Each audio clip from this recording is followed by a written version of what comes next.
Good morning. Hi, good morning. Welcome. We are so glad to be back with all of you and hope that you are having an amazing week. The sun is shining here, although you can't tell it by our jackets we have on. But This house is freezing every single morning. well, here's the thing. We sleep with the temperature down to 65, so it takes a little while for the house to warm back up during the day. Yeah, so no matter what time of year, we're in sweatpants and sweatshirts in the mornings. But I was talking to a friend of mine in Michigan yesterday, and they had snow. So Oh my goodness. not yeah. complaining. It's about 60 degrees here this morning already. So Yep, it's going to get up to 80, so. beautiful day. Beautiful I love the day. 80s. Yeah. Love the 80s. Yeah. Feels so good. So hope things are going well. Spring has sprung. We're officially in spring now. And I'm kind of curious what your favorite thing about everything turning to spring. Yeah, I got different spring activities. We got Easter coming up in 3.5 weeks or so. So that'll be here. It's real late this year. It's so late. I don't like it when it's late. I prefer it to be earlier. It's real late. So it's going to be like Easter, and then you're going to turn around and it's going to be Mother's Day. Yeah, So, that's why I like it to be earlier, because otherwise they're just really back to back and you kind of don't get time to breathe in between. yeah, especially for being in church ministry. It's Right. a lot going on. So slower on paint jobs this week. I mean, for me anyway. For you. We've had smaller, she's had smaller jobs that she's been working on. I've been doing church stuff. So, Yeah. but things are going well. Girls are all doing great and everything they've got going on. So we can't really complain. Nope.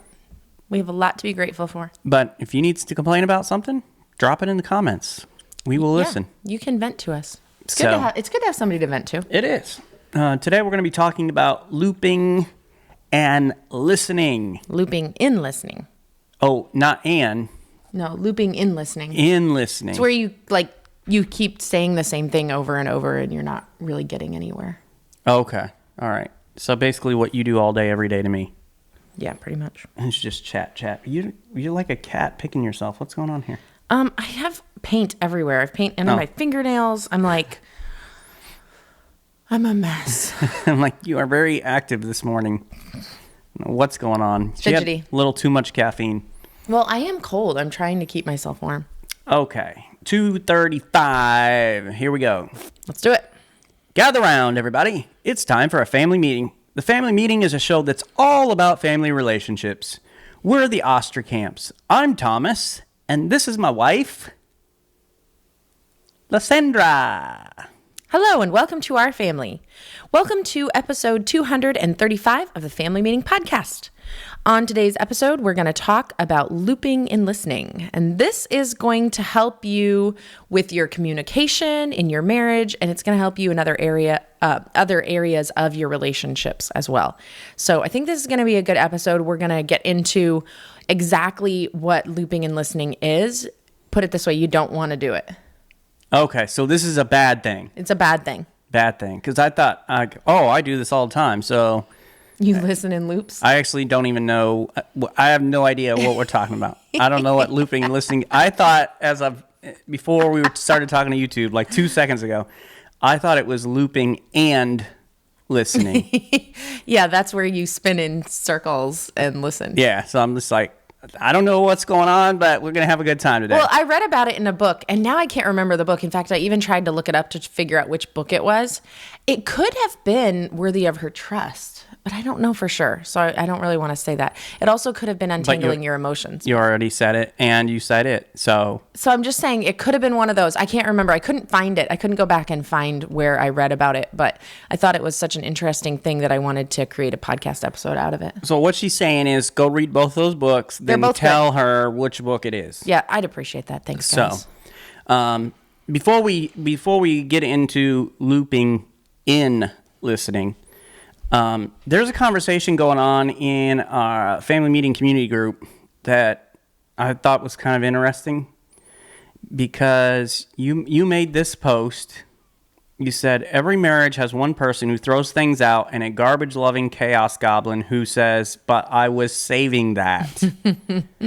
Yeah. And so we have quite the conversation happening underneath that post there. And So in our marriage, we kind of have our own things that we hold on to. Right, yeah. Neither of us are like pack rats or hoarders. But you're more likely to see value in something and hold on to it. Definitely.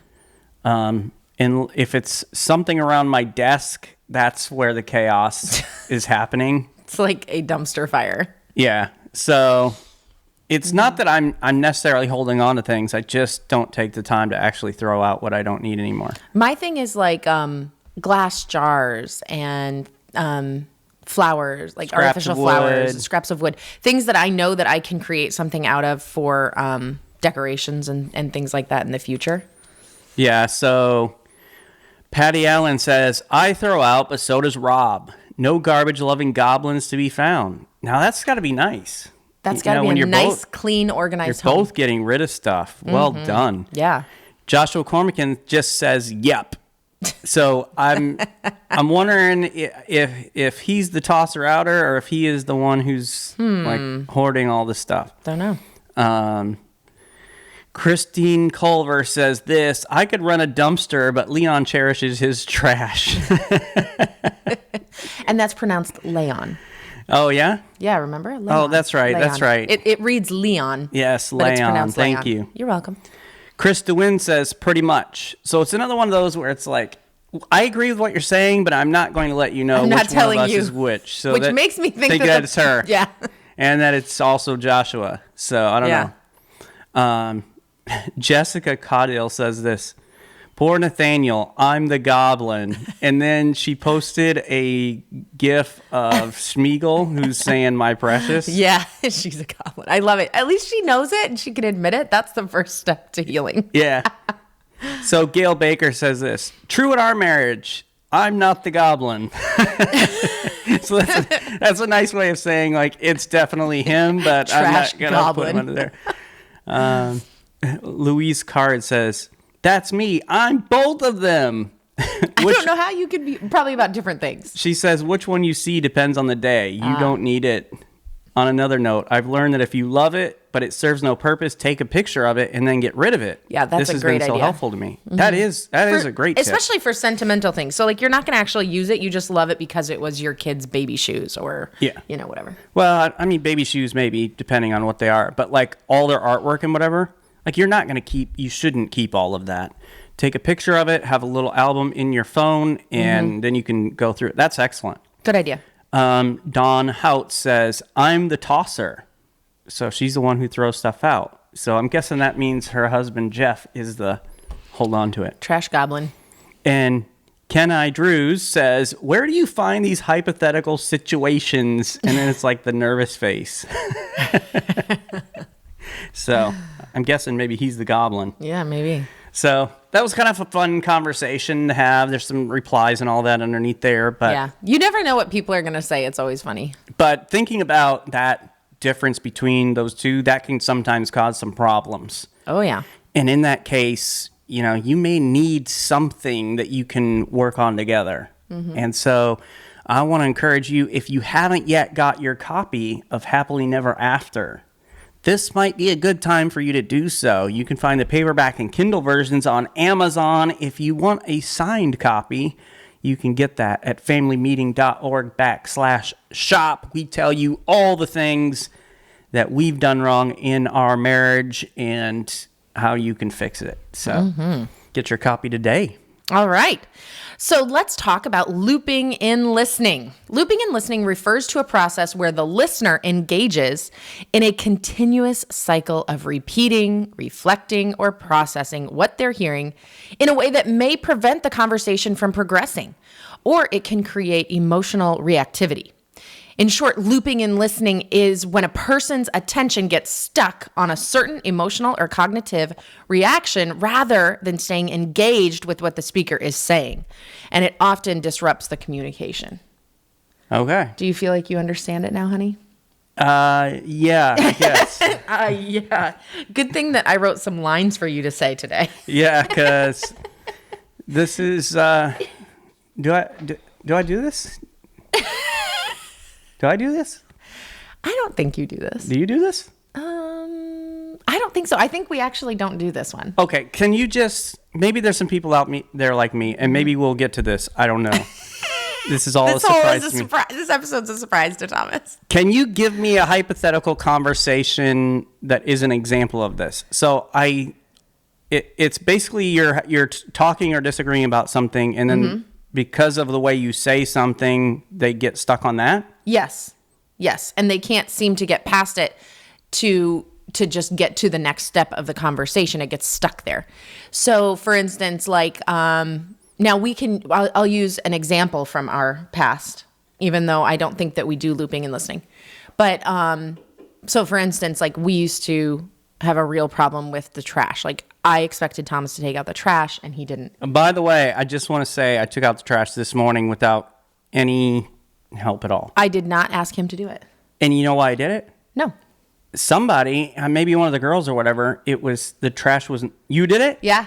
Did you do it? Uh-huh. The trash was sitting like not under the sink, so it wasn't hidden away. It was sitting out. And so I had a few things from my protein powder that I finished that I'll just take stuff straight out to the garbage. Yeah. And so I was going to take it straight out to the garbage, and I looked down and saw the full trash bag, so I just took the trash bag also. So I wonder how many ladies do this when I am, or men, I guess. Did you plot that? No, not at all. You just didn't put it away? No, I'm trying to explain. Okay. Stop looping and listening. We're not getting anywhere. I'm just trying to figure this out because... If you would listen to me... I'm trying to figure if you played me or... Listen, baby, I'm always playing you. I know. Not in a good way either. No, here's what happened. So I want to know if everybody else does this too. When I'm cutting fruit, and there's just a lot of like excess that you're throwing away, like pineapple and cantaloupe, which last night I cut a cantaloupe for the girls and myself. Okay. I bring the trash out. So like, I mean, I think most people have their trash cans away, whether it's in a cabinet, under the sink, in its own box. I wouldn't say most. I'll bet it's about 50-50. Oh, okay. Well, there's another question. Yeah, so you who are watching on YouTube, you can just get right into this. Is your trash can out, or is it like in a cupboard, a cabinet somewhere? For me, it has to be hidden. I do not want to look at trash. Like, even if it's in a bin with a lid, I don't want to see like a trash can. Now, I'd be okay if it was in one of those like wooden crate boxes thing that's kind of cutesy. That would be okay. But like, I want my trash to be disguised. So anyway, we keep ours under the sink. But when I'm cutting fruit, there's a lot of excess. Like the cantaloupe, I'm cutting the cantaloupe and I want to be able to just throw the peel right into the trash. And so I did that. And because it was so full, it was like almost overflowing. And the top was raw, like cantaloupe gooiness. I didn't want to put it back under the sink. What's raw? Isn't cantaloupe always raw? Do you ever cook it? Yeah, but I'm saying other trash isn't raw. Okay. All right. Like if it's paper trash, I'd put it right back underneath, even though it was full. Okay. But because it was like food, yucky food, I left it out because I thought, oh, I'll have one of the kids take this out before bed. And then I forgot about it. Yeah, I'm actually surprised that you left it out. I thought maybe you were just trying to like give me a subtle hint to take the garbage out. No, I forgot about it. Okay, so I'm trying to, these poor listeners, poor YouTube watchers. So we used to have We're problems. taking forever to get to the point of this episode. We used to have fights about the garbage. That's where you were before we kind of got lost in a loop. Yes. So I always wanted Thomas to take, oh my, what? You were talking about cantaloupe, so it's a Fruit Loop. Get it? Because when you take out the inside, if you cut it that way, it'd be a Fruit Loop? No, we were in a loop about fruit. It's a Fruit Loop. Fruit looping and listening. You are a dad. Yeah. Good dad joke. Okay. Good job. We're going to get over the Fruit Loop. It's not as funny when I got to explain it to you. I know. Sorry. So like if I am coming to Thomas and I'm like, why didn't you take out the trash? And he's like, I said I would take out the trash. It's just, I'm busy right now and I'm not going to take out the trash. But you said that you would take out the trash. And he just basically says the same thing back. I say the same thing back. And we just go back and forth and we don't actually get anywhere because we're just so upset about the thing that we're not able to be like, okay, when will you take out the trash? Okay. See, I thought it was, you said you'd take out the trash, and then I would be like, why are you yelling at me? or why are you speaking to me that way? So you're getting, so it could be it could be that too. Okay, I got you. Oh, okay. All right. Yeah. I think I'm with you. Okay. So, but as we continue to look at it, and as you read about it today, we're gonna open it up, and we're also gonna explain why it is, how it can affect your marriage negatively. All right. So now that I know what's up, and at the end of the episode, we're gonna tell everybody and you how you can prevent or get out of this listening and looping. Okay. Okay. The exit ramp. Yep. All right. So now that I'm up to speed, welcome to the conversation. Okay. Let's talk about how it can happen in a few ways. Okay. So first of all, you could have emotional looping. And this happens when the listener is emotionally triggered by something the speaker says. And instead of actively listening, which is you're listening to understand. Yep. Right? Yep. And actively listening is also, like repeating what they say to make sure that you understand it and things like that, which we are going to do an episode on actively listening. Okay. I think we kind of talked about it in a past episode, but. So instead of actively listening, the listener gets caught up in their own emotional responses. For example, the listener might become defensive, angry, or upset. And instead of staying present and listening to what the speaker is communicating, their mind loops around their emotional reaction. This can lead to a breakdown in communication where neither party is truly understanding the other. Yeah, so they're just caught up in the emotion. So like your example was, why are you yelling at me? Why are you yelling at me? And I'm just like, you said you would take out the trash. You didn't take out the trash. And we just kind of stay there. So then I'm focusing in on your tone of voice or your emotional response to me not taking out the trash instead of, and part of that I think can be like a defensive mechanism where it's like, I know I should have done it. I didn't do it. And then so I'm focusing in on what you're doing instead of what I didn't do. Yep, absolutely. Okay, so the next way that it can happen is cognitive looping. Let's explain what this is. Cognitive looping is when the listener keeps repeating or overthinking what they've heard in their mind. So I may do this one. The overthinking. I didn't say anything. I don't know why you're looking at me like that. Yeah, it's what you didn't say. And that is so mean. I do think and I overthink. I did not say anything, but continue. I'd love to hear about this. Okay, so cognitive looping. They're overthinking what they've heard in their mind rather than moving forward with the conversation. For example, the listener might mentally replay parts of the conversation, focusing on small details or wording that stands out, and that causes them to miss the larger context or the point of the message. I do this. It is. I don't know that I'm not saying this because you do this or that I've noticed you've ever done this, but there are people that I have talked with that do this. And it gets really annoying. Okay. Like it's annoying to try to have a conversation with that kind of person because they totally miss what you're trying to say because they're focused in on one little part of what you said. It's like, yes, I said that, but that was only a small part of what I was trying to say. Right. And so then imagine being married to that person. Okay. Yeah. That'd be hard. It is. Yeah. That'd be really difficult. So I definitely overanalyze everything that people say, but it's typically after the conversation. I think I can usually move forward in a conversation and then later I'll pick it apart. But yeah. But if you're you definitely do it. You do that afterward. Yeah. I don't think you do that in the middle of the conversations. No, I don't in the middle of the conversations. So you're right. Mostly you're replaying what you said and how you said it, and if you said it right and everything else. Yeah, because it's more about like, I want to make sure I'm guiltless. Like, did I do it wrong? Yeah. Yeah. What about, thirdly, behavioral looping? In a more physical sense, this can refer to back and forth pattern in conversation where neither person moves forward or resolves an issue. So that would be like where I'm saying, why didn't you take out the trash? And you're like, I said I would. Give me a break. And I'm like, but you said you would take out the trash. I know I said I would take out the trash. Well, you didn't take out the trash, but you said you would. And it would just go back and forth and you never move on. Okay. So this is kind of just a person they just bring up the same point over and over. Yeah. Which prevents a solution from being reached. But that can be both parties. Like if you both have this behavioral pattern where it's like the style in which you argue, then a couple can literally be stuck in an argument for decades. Yeah, but I think even if you have one person doing this, Yeah. You have one person who's trying to move forward in the conversation, the other person just goes right back to the same point. Like you're never going to be able to move forward. Yeah. But I feel like you and me have seen this in couples who come in for counseling where they have the argument in front of us, but you can see it's the same argument they've had several times. And like they can be stuck in an argument for a very long time. And then a lot of times we'll come in and we'll say, okay, and help them to move past like what's the next step in this argument and get them off of this loop. Well, and that is the great thing about counseling as well. Counseling should not be looked at as like this last resort. We're going to get divorced if we don't go to counseling. Right. Counseling is just like, hey, we need a little help working through this situation.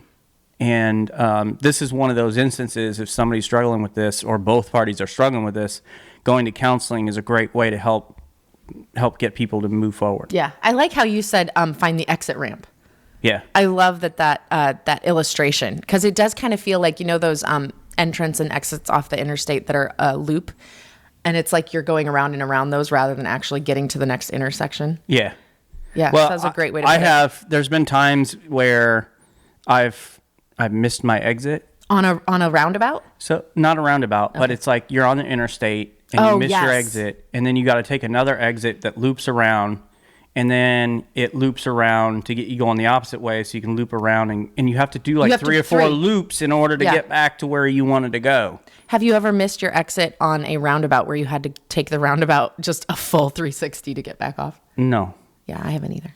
You liar. I sound like I have, but I really don't think You're lying. I have. Well, I don't know. I really have to think about that. I don't know if I have. Some people don't know how to do roundabouts at all. Yes. Like they, instead of yielding, they just stop, like a stop sign. And I told you about, what's the name of that corner? Jacob's Corner? Cody's Corner. I don't know why I can't remember it. Cody's Corner. And it was like a four-way stop, like straight thing. And then they decided to put in a roundabout. And I was driving there and there was a car further up from me. And instead of taking the roundabout, I don't know if they were looking at their phone or what they were doing, but they literally drove straight through the roundabout and like ramped up. And yeah, because it's a big hill in between this, in the middle of this roundabout. It's a huge mountain. Yeah, so they were going, the speed limit there is around 45, I think. Okay. And they were just, they could have been going 55 or 60. Yeah, and it was crazy. Yeah, just ramped it. And you checked on them and they were okay. Yeah, so sometimes, if you're stuck in the loop and listening, you just got to power through that. Just ramp it. Find that exit. Okay, so I feel like we've pretty much described what looping and listening is. Now let's talk about how it can affect your marriage and just other, like not just your marriage, but this can affect your coworkers, whether it's your employees or your employer and the conversations and communication that you have with them.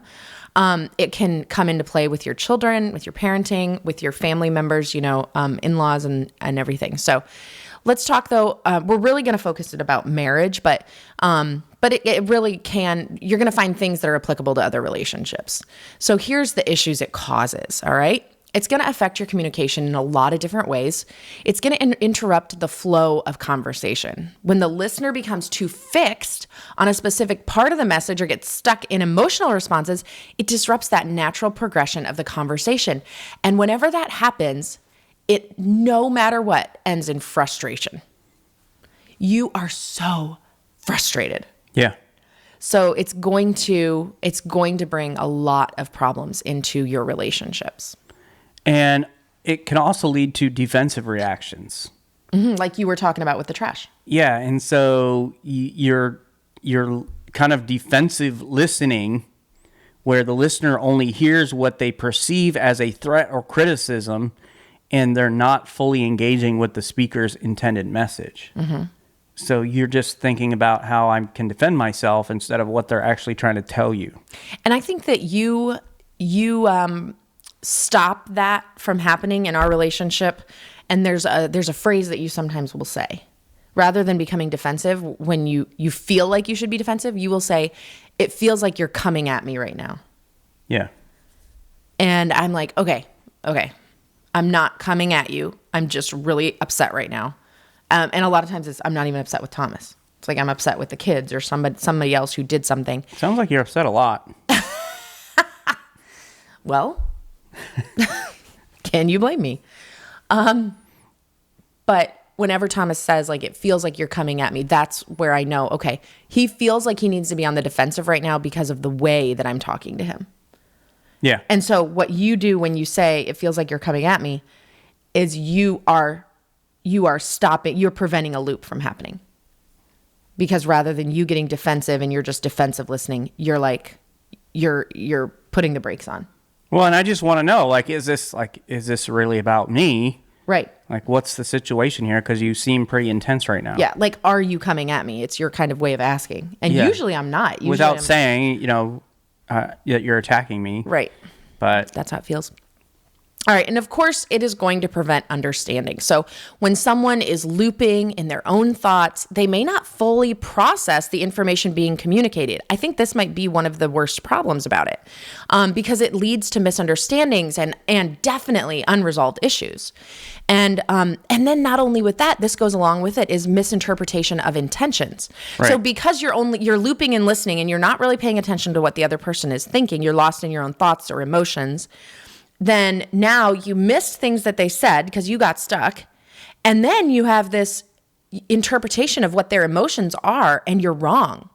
And that's going to throw everything off. So if a partner is looping in their own thoughts or emotions, they're going to misinterpret what the other person is saying.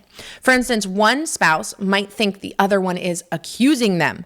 And that wasn't the intent because they become too focused on their own emotional response that they totally missed what the other person was saying.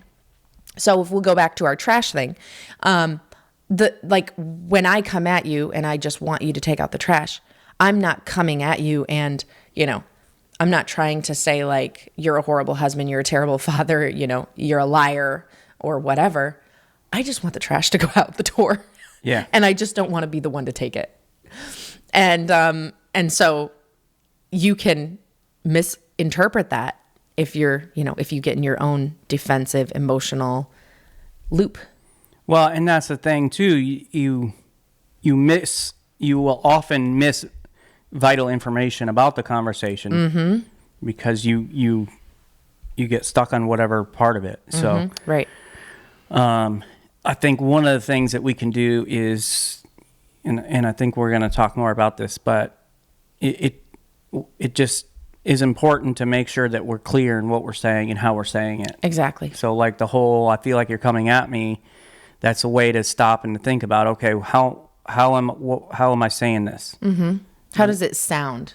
So there can be that misunderstanding though. And it can significantly affect a marriage relationship. Communication is so key to maintaining a healthy and harmonious partnership. And when one or both partners engage in looping while listening, it can lead to misunderstandings, emotional disconnect, and unresolved conflicts. Yeah. So here's a couple ways it can impact a marriage. It will bring emotional distance and disconnect, okay? Because when you're trapped in looping, you're not totally present or attuned to your spouse's emotional needs. Instead of empathetically listening and validating your partner's feelings, you're going to be focused on your own dialogue, your own internal dialogue. So now you don't have empathy for your spouse because you don't even know what they're saying. You are just focused on yourself. And this is going to lead to feelings of isolation because neither of you are connecting emotionally because you are stuck in your own head dealing with your own emotions and frustrations. And then pretty soon you're going to feel neglected or your spouse will feel neglected because one or both of you is going to feel unheard and you will be misunderstood. So therefore you are not connecting emotionally and you're feeling neglect, you're feeling isolation, you are feeling frustration and all of those things that go with not connecting emotionally. And it's all because you got stuck in your own listening, looping. Well, and I think for the partner who, you got a spouse or a family member who does this, it can make you feel like they don't really care about you. Exactly.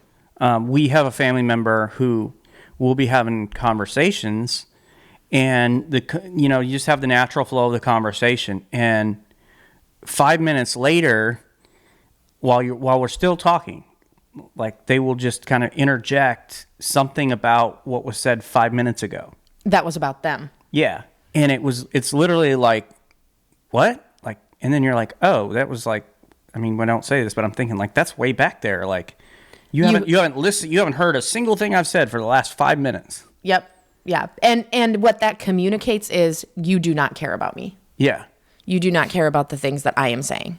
And so, you recognize that lack of empathy. Like this person really doesn't care. Which hurts in a familial relationship that's even somewhat distant, but it stings in a marriage.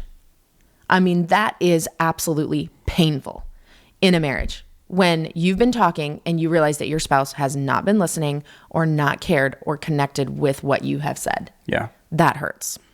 It also will impact your marriage because you're going to have repetitive arguments. And we have seen this so many times with people. The same issues are brought up over and over again without resolution because the conversation gets stuck in a cycle that prevents either partner from moving forward or finding a solution.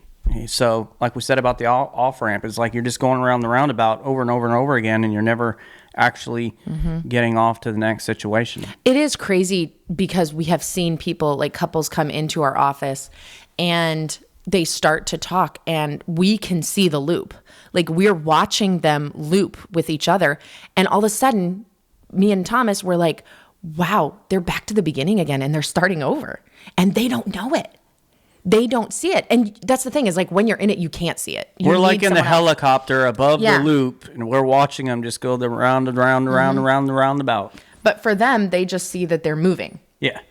Like we're moving forward, but you're going in a circle. You're back to the beginning again. But we can help them with that. It's not like that's hopeless or anything. Yeah. We can jump in and we can stop, help them find the exit ramp. Turn right here. Yeah. But it does escalate the tension in a marriage and you do become defensive. And when a spouse loops by getting defensive or replaying past events in their head, the conversation becomes more about protecting themselves than resolving the issue. So this is going to lead to back and forth blaming, defending, or trying to explain. And that escalates the tension rather than alleviating it. So it's actually making your argument last longer and become more frustrating. And that's why I'm sure when people hear like, oh, you just got to talk about it, they're like, no, I am done talking about it. Yeah. I've been talking about it. And all I've gotten is more stressed, more tension, more frustration. And it's because you're doing it wrong. Yeah. You're looping. Another impact it'll have on your marriage is decreased intimacy and trust. And here's the thing, if somebody feels unheard because their partner is not fully listening, they're too caught up in their own mental or emotional loop, the other partner may begin to feel as though they don't matter or their feelings aren't valued. And this completely erodes trust and intimacy, which are key elements if you're going to have a healthy marriage. Mm-hmm. For sure. And of course, I think this one is one of the most damaging ones that it does, and that is it prevents resolution. And this is where I said, like, a couple can be in the same argument for decades. Yeah. Doesn't that sound tiresome? Yeah. Like, I would be so sick and tired of it. I think that at that point... I just want to fight about something new right now. Like, anything. I'm going to start something new just to... I think at that point, though, like when decades have gone and you've tried to get through this thing and you keep arguing the same loop, I think at that point you just give up. Like, there's no hope that we're ever going to get past this. Yeah. Like I feel like, I know for me, I would just throw in my hands and be like, okay, whatever. I think that's what I would say to you is like, whatever. Yeah. I'm not fighting this anymore. I'm not trying to get you to understand anymore. Which is that lack of intimacy, that closeness. Yep, exactly. It's like, I'm just tired of this. And that's a rift between you that you can feel. Yeah. Like you can feel that distance. But that's what happens when you do this repetitive looping is like that important issue that you have over here that's separate from the looping is left unaddressed. You never actually get to deal with that thing. And it can cause like long-term dissatisfaction. And unresolved problems continue to fester, leading to breakdown of communication and closeness. And pretty soon you have bitterness and resentment. And a simple argument that was just really simple about nonsense can literally lead to a divorce. Yeah. Because you never get past it. another impact it has on your marriage is the impairment of problem solving. So communication in a marriage is not just about expressing feelings, although that's an important part of it. Yep. But also about working together to find solutions. When one or both partners are looping, they might not be able to engage constructively in problem solving because they're too focused on their emotional reactions, past hurts, or perceived threats. And this can make finding mutually agreeable solutions much more difficult. And you've got to learn how to compromise in marriage. You got to learn how to problem solve together, like come to some sort of resolution in this situation. And the most comfortable solutions are the ones where both parties give a little. That compromise. Yeah. Both parties give a little so that there's not one person always being bulldozed and one person is always getting exactly what they want. Both parties should be able to sacrifice a little and win a little. So you're saying a good marriage is when no one gets to what they want. Absolutely, which is what we have. Yeah. We're killing it. Okay. Now this one's definitely going to happen. When you do the looping and listening, eventually you're going to avoid being vulnerable altogether because you're going to now switch to protecting yourself, defending yourself, making sure that you don't get hurt anymore. Because if one partner's constantly looping emotionally, they're going to avoid sharing their true feelings. And now that makes it a lot harder to reach any kind of understanding and resolve the issues because resolving issues requires openness. Yeah. You're never going to resolve the issues if one party is holding back half of what they're thinking and feeling. Yeah. If you come to a resolution, it's a fake facade. It isn't a real resolution. It's smoke and mirrors. So let's talk a little bit about finding a solution. Mm-hmm. How can we prevent looping and listening in our marriage? Yes. And it starts with active listening. Yes. And I feel like we had a podcast on this before. I'm trying to remember if it was a whole podcast or part of one, but I think I may even have it written down in my notes for a future podcast, a whole episode on just active listening, because this is really important. And we talk about this often because, being a good listener is necessary if you're going to be able to work through things together. And so we all ought to be continuing to work on becoming a better listener. Mm-hmm. But couples can improve their communication by practicing active listening, where both partners genuinely try to understand each other's feelings and needs without judgment or defensiveness. Mm-hmm. Like, I'm just listening to understand what you're saying. I'm not thinking about what I want to say. I'm not thinking about how you said it or any of that. It's just I'm trying to understand the message you are conveying. Mm-hmm. And you're just focusing on being present with the speaker and avoid letting emotions or thoughts pull you away from actively engaging in the conversation. So mm-hmm. I'm going to put aside all distractions and I'm going to listen. And this takes self-control and practice. Yeah. Like, because if you are a looper in listening and you're looping in your own mind usually, like, you're going to have to take some real intentional steps to stopping that pattern. Yeah. Because it is ingrained in your mind. This is how you argue. This is how you talk. This is how you listen. So it's going to take some time and effort. So work on it. Don't give up just because you can't stop right away. Like, keep working on it and work on being focused. Another thing you can do is to take breaks. If a conversation becomes too emotionally charged, it's helpful to take a short break and then return to the discussion when both spouses have had time to calm down and process their emotions. Sometimes Thomas will do this, and I know we've shared on the podcast before, the way he did it actually made me feel like he was shutting me down, and I was told, like a child, you are not allowed to speak. And so once I brought that to his attention in a calm moment, then he stopped doing it that way. And he would say things like, can we both calm down before we talk about this? Or like, can we take a break and come back to this? Or you go ahead and say what you need to say, but I'm not ready to talk yet. Things like that. So sometimes though, taking a break is a really good idea. And that was what Thomas was trying to accomplish in our arguments, is like, if I was too hot, he would want to take a break and wait until I had cooled down. Whereas I just thought he was shutting me down. but he was doing the right thing in the wrong way. Well, and it makes me think of a UFC fight because, it is one fight, but they take breaks in between rounds. Mm-hmm. And it's like, okay, you have a certain amount of time to catch your breath, to zone in, and then come back. Yeah. And I think in these type of arguments, it's such a positive thing where it's like, okay, let's stop for just a second or a couple minutes, half an hour, whatever it is you need. Now you are agreeing to come back to it. We're not just shoving it off and pretending it's not happening, but it's giving us the space we need to have a healthy conversation. Yeah. And following that analogy of the UFC fights, you think about what they do during those breaks. They're refocusing, they're getting training, which our training, and our coaching comes from the Holy Spirit and prayer and asking God to help us to do this right, They're putting ice packs on them, their chest and everything, cool them down. Cool down. Take a drink of water. You're going to be all right. Now you got to get back in there. And also use I feel statements. Instead of placing blame, both partners can use I statements to express their feelings without triggering defensive reactions. Like what you say, the words you use matter. Yes.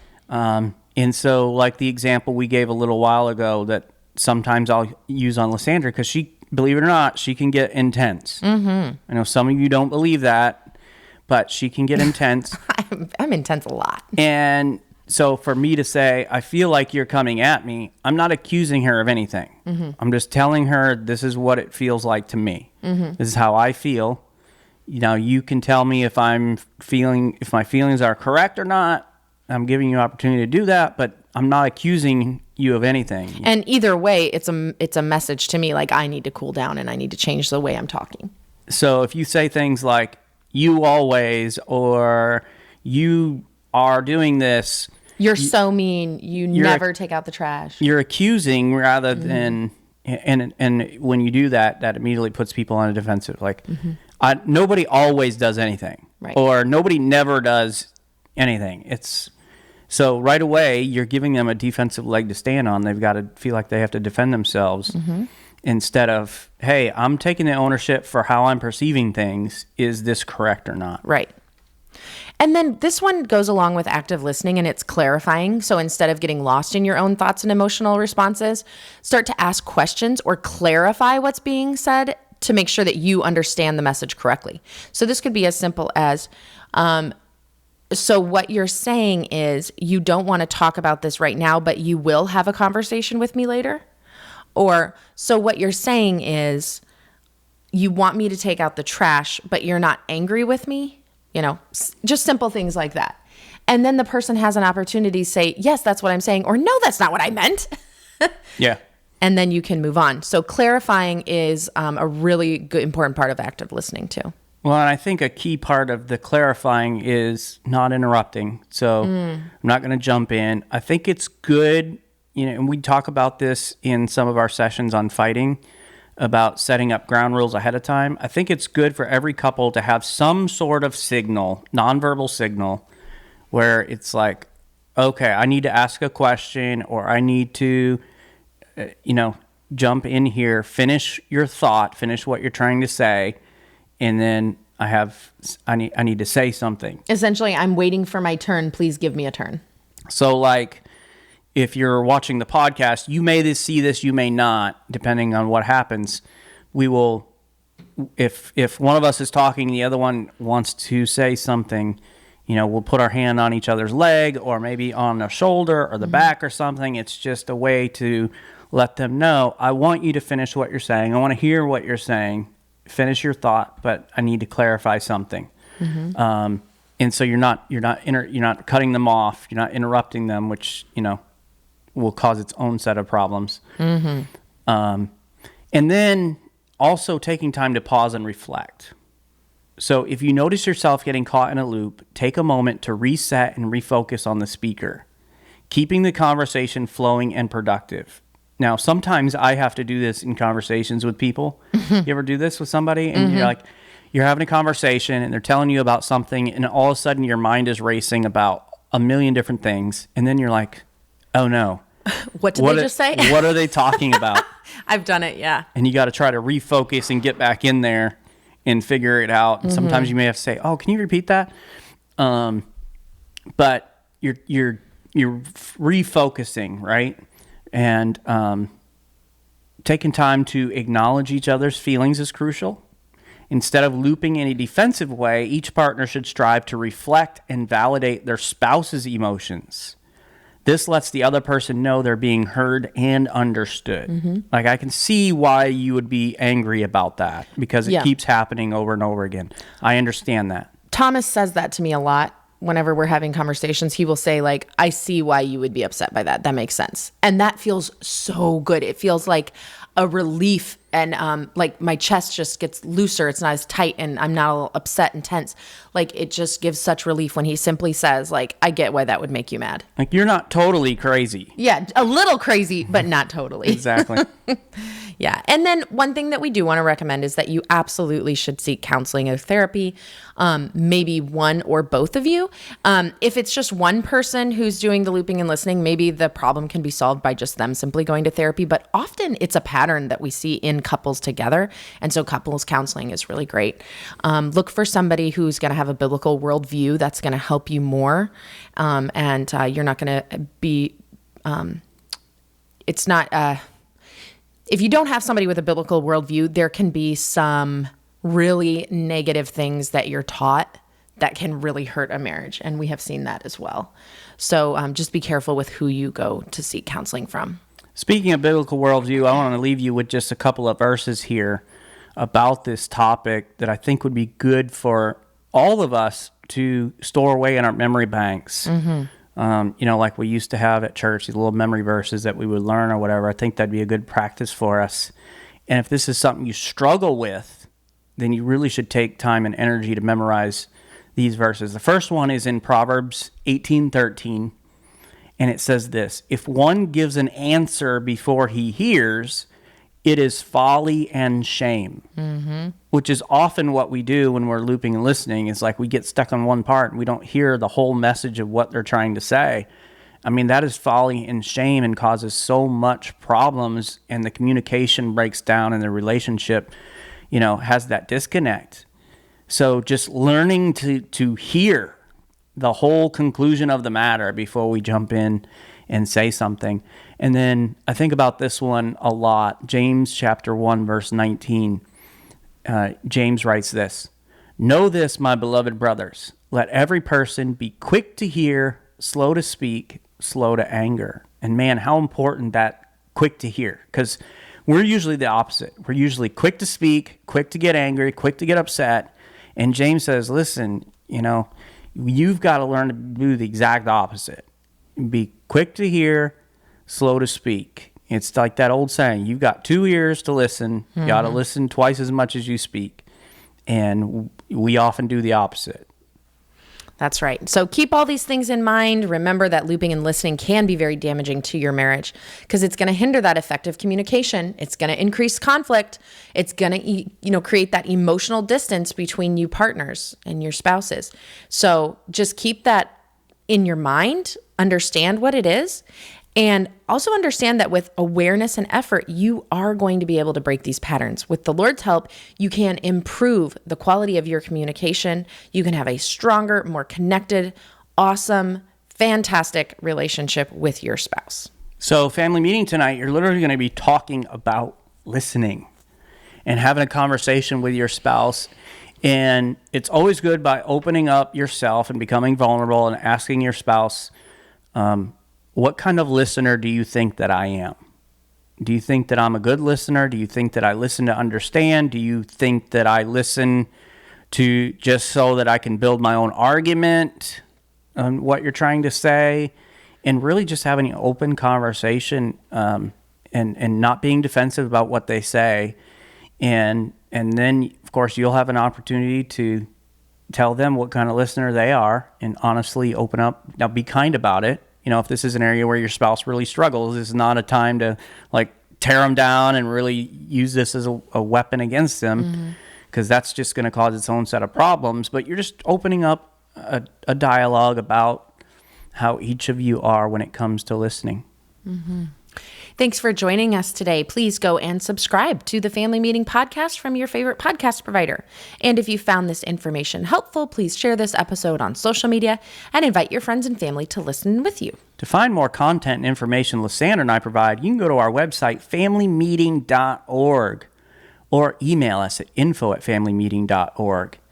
If you want to text us about this episode, maybe you've got a question, you've got a concern, you want to share an illustration or a story with us, you can text us or leave a voice message at 904-257-3062, and we will share those responses on a future episode.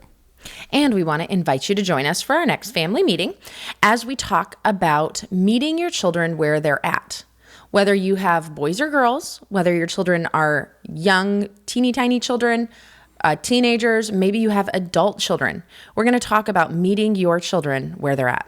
Thanks for joining us today for this family meeting. Have a great week, everybody. This meeting is adjourned. All right, now we all know what looping in listening is. Did you learn? I did learn. I absolutely learned today. Good. So I really, when we started this, I had no idea where we were going. It was a good episode. I mean, a lot of information, good information. Yeah, and it's stuff I knew, but it's, yeah. I didn't You didn't have associate that term. title or terminology. Yeah. Which it may be a newer term. Yeah, I have no idea. I don't know. Don't know. But I knew, I mean, I know that you knew all this stuff. But now you've got the term that goes with it. Hopefully you learned something.